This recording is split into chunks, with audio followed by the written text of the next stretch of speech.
وہ جو خان صاحب کا خام خیال تھا کہ ایک انقلاب آ جائے گا اور خان ہماری ریڈ لائن ہے اور عمران ہماری ریڈ لائن، بھائی اس ریڈ لائن کا کیا ہوا؟ تو آج یہ خان صاحب جس کو سب کہہ رہے ہیں کہ ریڈ لائن ہے، بھائی وہ ریڈ لائن کیا یلو ہو گئی یا گرین ہو گئی؟ کس رنگ کی ہے وہ لائن؟ کوئی لائن نہیں ہے بھائی، کہ اگر کوئی ملک میں پروٹیسٹ نہیں ہو رہا تو یہ خان صاحب کی دھمکیاں کیا ہیں؟ کہ الیکشن کے متعلق تو وزیر اعظم نے کہہ دیا کہ الیکشن اپنی پوری آئینی مدت کے بعد ہوں گے، کہہ دیا نا، تو یہ بات تو ثابت ہو گئی۔ خیبر پختونخوا میں آپ کی حکومت اور حکومت کے سپانسرڈ پروٹیسٹ، اور 1 گھنٹے کے بعد کیا ہوا میں وہ بھگ سے اڑ گئے؟ عمران خان صاحب ملزم نہیں ہیں، مجرم ہیں۔ تو میں یہ موازنہ آپ کے سامنے کرنا چاہتا تھا کہ ان تحفوں کی، ان مس ڈیکلیریشنز کی نوعیت کیا تھی۔ ایک مس ڈیکلیریشن بیٹے سے تنخواہ نہ لینے کی، دوسری مس ڈیکلیریشن تحفے لے کر رپورٹ نہ کرنے کی، ایک مس ڈیکلیریشن اپنے بیٹے سے بورڈ پہ سرو کرنے کی، دوسری مس ڈیکلیریشن یہ کہ آپ نے بیچ کے جو پیسے کمائے آپ نے وہ بھی رپورٹ نہیں کیے۔ تو سوال یہ اٹھتا ہے کہ یہ پرائم منسٹر کا دفتر ہے یا کوئی دکان ہے جہاں پہ بین الاقوامی سطح پہ ملنے والے تحفے خرید کے آپ بیچتے چلے جائیں؟ تو پہلی بات تو میں یہ کہنا چاہتا تھا، دوبارہ کہہ دیتا ہوں کہ آج کے فیصلے کے مطابق خان صاحب کرپٹ ہیں اور خان صاحب مجرم ہیں، یہ بات عدالت نے لکھی پڑھی دے دی۔ اب دوسری بات میں آپ سے کرنا چاہتا ہوں، اس پوری گفتگو میں جو میں نے آپ کے ساتھ کی، میں نے جو عدالت نے کہا کہ کرپٹ پریکٹسز میں خان صاحب کو ڈسکوالیفائی کیا گیا ہے اور وہ جرم ثابت ہو گیا ہے، میں نے یہ کہا۔ اب میں اس کا موازنہ کرنا چاہتا ہوں اس زبان سے جو خان صاحب بولتے رہے جب بیٹے سے تنخواہ نہ لینے پہ نواز شریف صاحب کو ڈکلیئر کیا گیا۔ کسی کی بیٹی، کسی کی بہن، کسی کی عزت محفوظ تھی؟ ایسا تھا جیسے کیچڑ کی ایک بالٹی ہے، کسی کی بیٹی سامنے آ جائے، کسی کی بہن سامنے آ جائے، کسی کی بیگم سامنے آ جائے، بس کیچڑ کی بالٹی سے نکالو کیچڑ اور پھینکتے چلے جاؤ اور کہتے چلے جاؤ کہ یہ ریاست مدینہ ہے، اس میں حق گو ہوں، میں سچا ہوں، اور سب کی بیٹیاں، سب کی بہنیں، کسی کی کوئی عزت نہیں، میں سب کے اوپر کیچڑ پھینکتا چلا جاؤں گا۔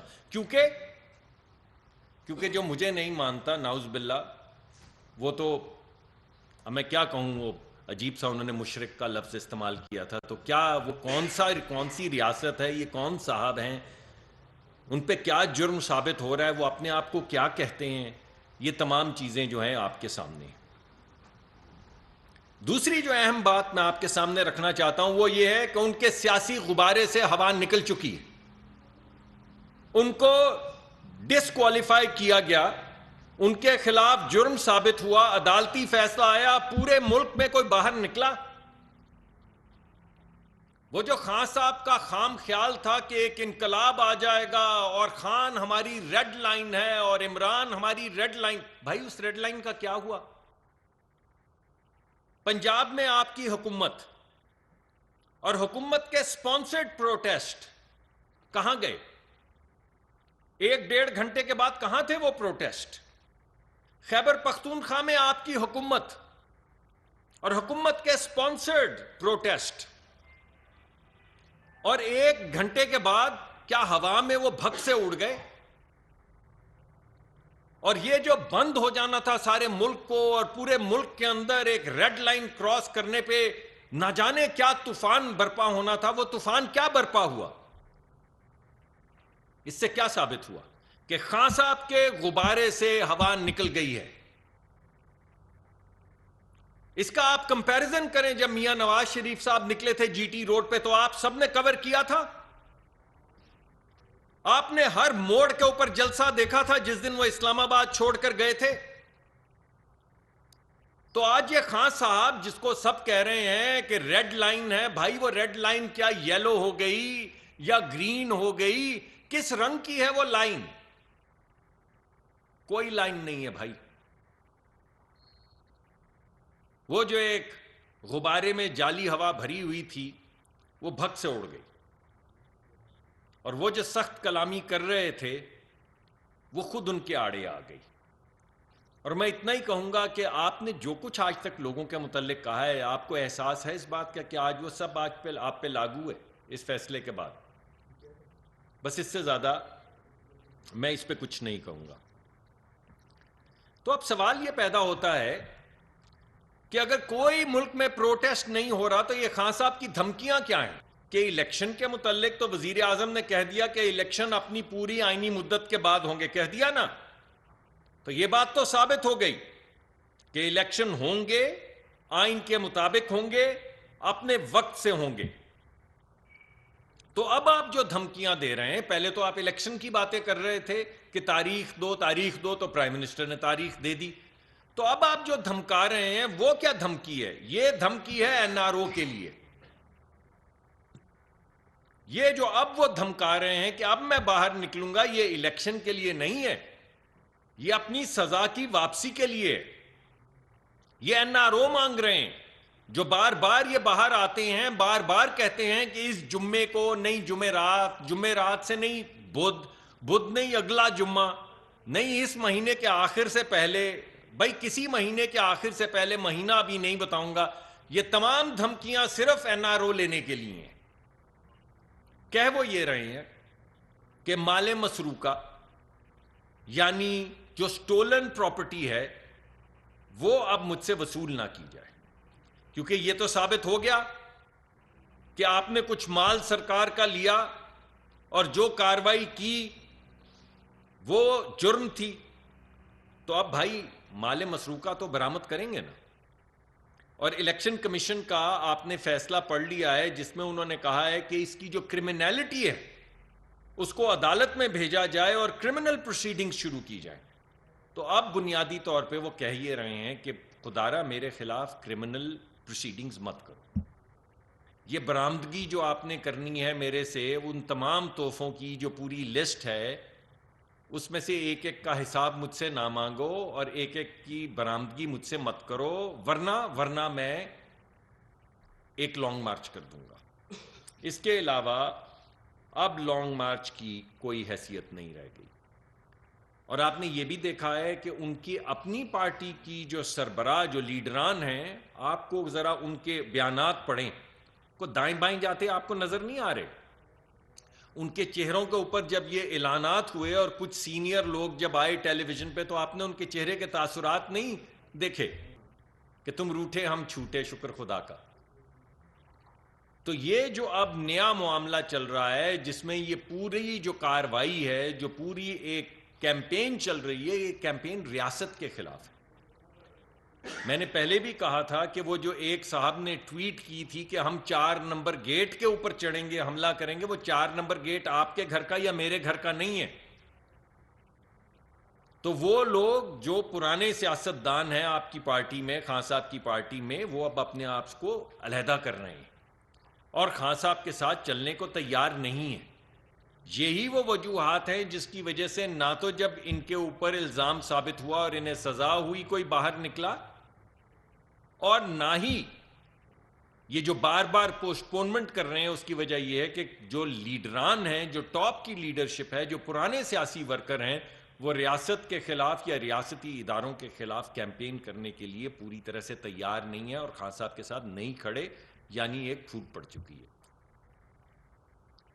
تو میں یہ سمجھتا ہوں کہ ہمارے ملک کو یکسوئی کے ساتھ یہ تمام سیاسی لے دے کو سائڈ پہ رکھ کے غریب لوگوں کی بہتری کے لیے، ملک کو ترقی کی منازل کی طرف لے جانے کے لیے اب تگ و دو کرنی چاہیے۔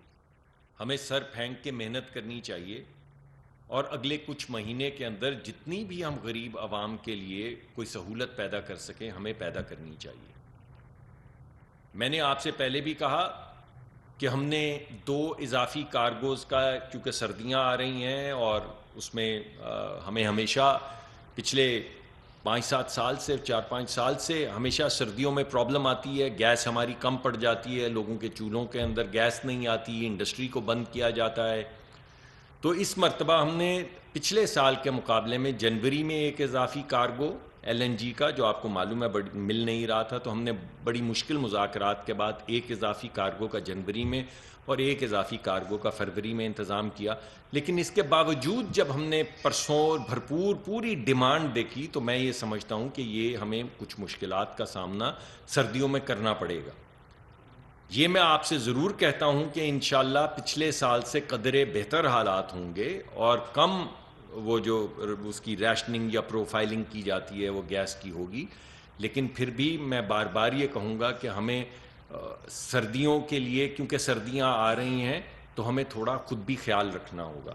ہمیں اپنا جس طریقہ کار سے ہم گیس کا استعمال کرتے ہیں اس میں کچھ سوچنا ہوگا.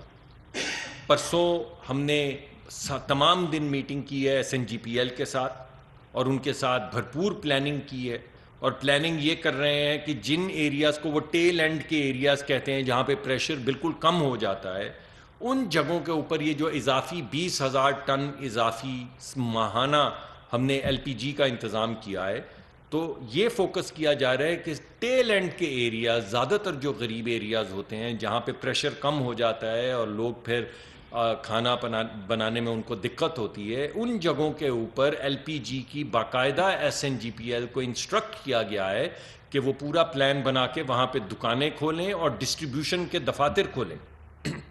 اور وہاں پہ کیونکہ یہ سرکاری LPG کے دفاتر ہوں گے، وہاں پہ کوئی بلیک نہیں ہوگی.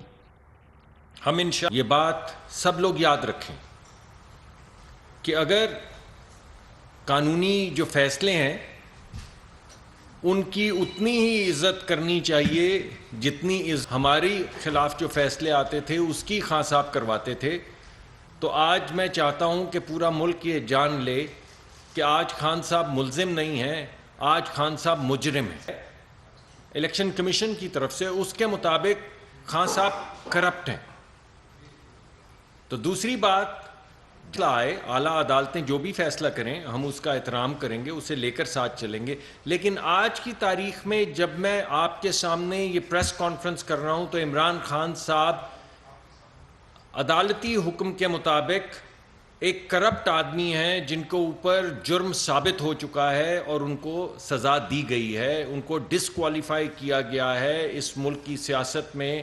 وہ اب داخل نہیں ہو سکتے ایک مدت کے لیے، جس کا وہ جو تفصیل ہے وہ جب تفصیلی فیصلہ آئے گا تو ہمارے سامنے آ جائے گی. اب میں آپ کو یہ جو گفتگو میں آپ کے سامنے رکھ رہا ہوں اس کا موازنہ کرنا چاہتا ہوں ایک اور وقت سے. آج سے کچھ سال پہلے پاکستان کے وزیر اعظم کو اس بات پہ نااہل کر دیا گیا کہ وہ اپنے بیٹے کی ایک کمپنی کے بورڈ کے اوپر تھے اور بورڈ کے ممبر ہونے کی حیثیت سے وہ تنخواہ لے سکتے تھے، مگر جیسا کہ اکثر باپ اپنے بچوں کی کمپنیوں میں عزت کے لیے سرو کرتے ہیں ان سے تنخواہیں نہیں لیتے. ہمارا ایک